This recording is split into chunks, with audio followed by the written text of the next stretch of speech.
Welcome back, fellow milk drinkers, to yet another Monday Milk Review. My name is Jacob, and today we're going to be looking at something a little bit peculiar. This is a pudding milk tea. I have no idea who it's by, as all of its characters are in another language. I'm gonna guess it could be Chinese. I honestly cannot recognize these characters. My best guess would be Chinese though. This one was found in a little Asian grocer, so if you're hoping to try it yourself, I would check Sunlit. If you have a Sunlit in your area, then again, the Sunlit in my area is different to Sunlits that I've checked in other places. Before we get into this week's milk, I just wanted to say I have recently found 2 cereal milks. That's right. 2 more cereal milks. There is now a Cocoa Pops flavored milk as well as a Fruit Loops. But back to the milk. Let's open it up now. There is a tiny bit of air in here, meaning I'll be able to do a pretty neat cut.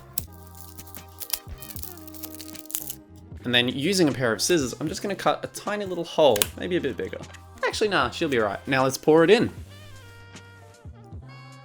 Ooh, that is semi-transparent, but I guess it's a tea, so that kind of makes sense.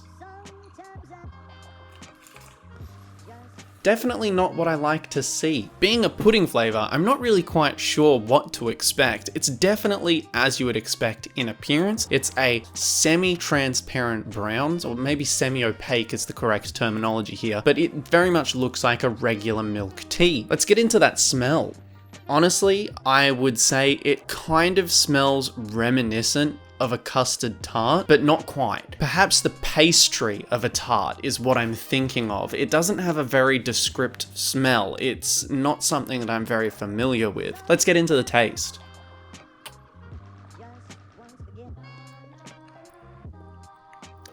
Whoa.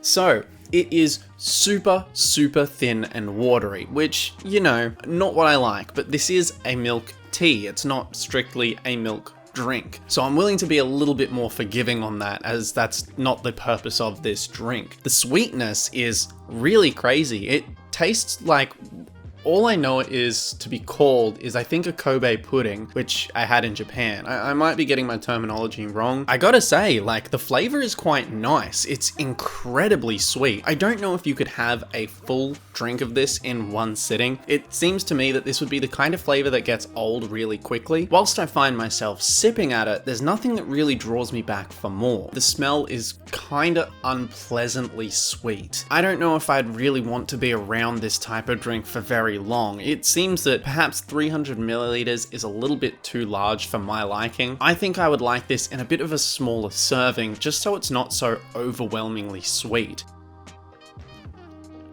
Alright, I think I've had enough for this episode. I don't think it really stands out as a drink that you should try. I don't think it really has any major draw to it that should compel people to try it. If you really like pudding, then perhaps you should experience this drink and just sort of go, huh, that's a drink that tastes kind of like pudding.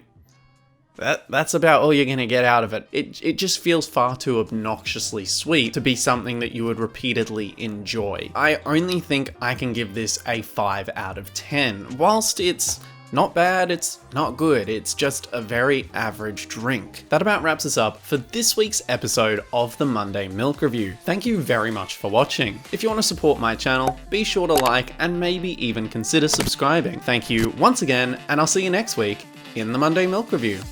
Bye bye!